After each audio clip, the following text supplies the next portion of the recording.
I know a lot of y'all seen the debate between Tariq Nasheed going at Myron and Sneako, based around race relations in the US.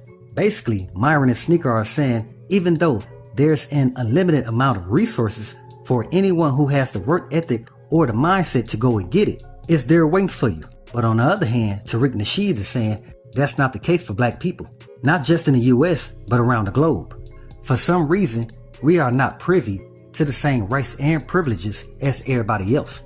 Well, enough for me right now. I'ma play a small clip of the video where basically Tariq exposed himself as being the 1% of black Americans that's able to work the system. But to me, the only system he's working is making black people overly emotional about everything. And we all know anybody that's overly emotional can't really think straight. Thank you to the white supremacists in America. You're eating, Tariq. How so, sir? Because the white people started this country. The white supremacists started this country. Go back.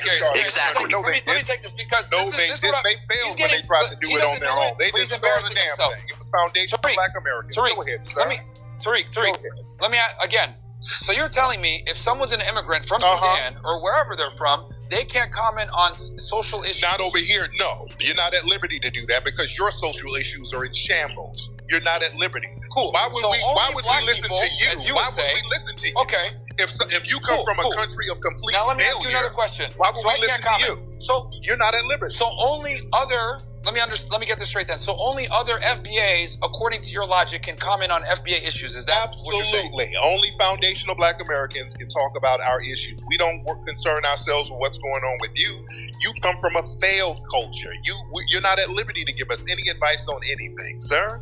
Would you call it a successful culture of foundational black Americans who were taking what's going on over there? Again, hold on. Everybody, guys, you came in here to try to fix your homeland. Your ancestors got taken into slavery and taken to another country. Do you consider that a successful culture? Because you're saying Sudan is not successful. Right. So would you consider where your ancestors were originally taken from as successful? Half of our ancestors were already here. Let's get that straight. We're foundational black Americans, sir. There were black people here. There were black people brought over here. So we had an ethnogenesis, and we never fled from the country we built, Don't answer the question, of course, again. I did answer the question, sir. If you're not smart enough with them stingy Irish genes of yours, that's your problem, Irish, sir. Yeah, my name is Amir, bro. I'm definitely Irish, dude. Okay. So let me ask you this question, Tariq. By your logic, right? Because you're saying only foundational black Americans can criticize other foundational black Americans. So if that's the case, why are you talking shit about white people and white supremacists? Since you're not white, you can't give an opinion. But I'm a victim of white supremacy. I can talk about the see how it doesn't work out? Doesn't make sense. Because we're being victimized by the white supremacists. So I can talk about. How are you being victimized by the white supremacists? Because they've created a system of white supremacy that they've militarized, and we can't break out of it because they have a military stronghold over us, sir. You too. Okay, tell me in 2024 how the white supremacists. And when we start building on our own, they use their military to destroy it all across the board. Whenever we build prosperous neighborhoods, they use their military to destroy it. And they've done this all across the board. They control the educational system. When we try to get our own educational system, they use their militarized system to destroy it. They destroy it all across the board. And these are facts, sir.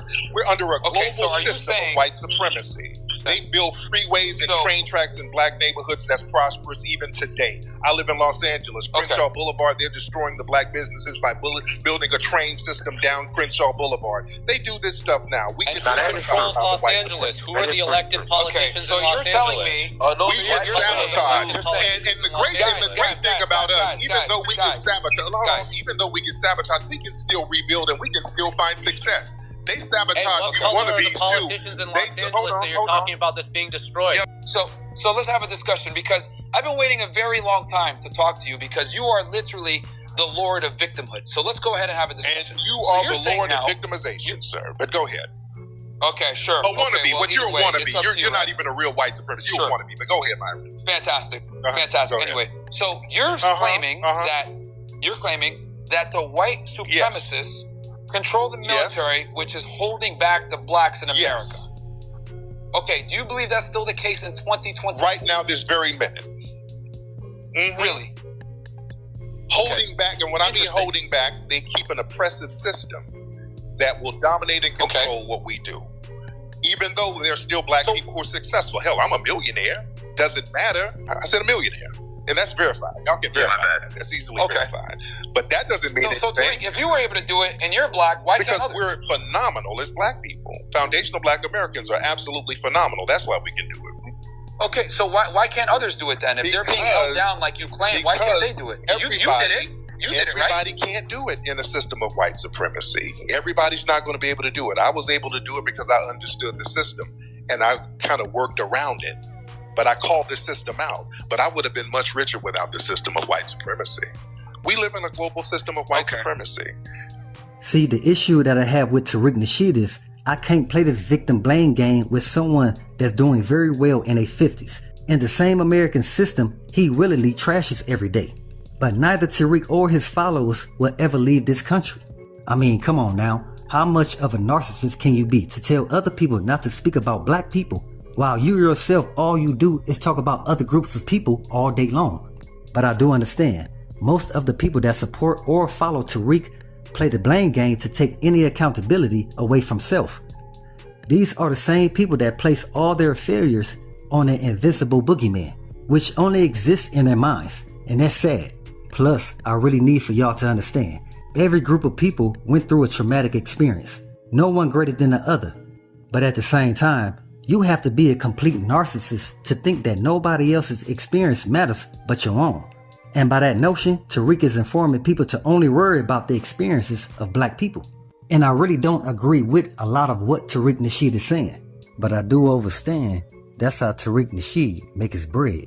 And we must also understand, for us to do better, we gotta think better. And with that, no one is responsible for your failures but yourself.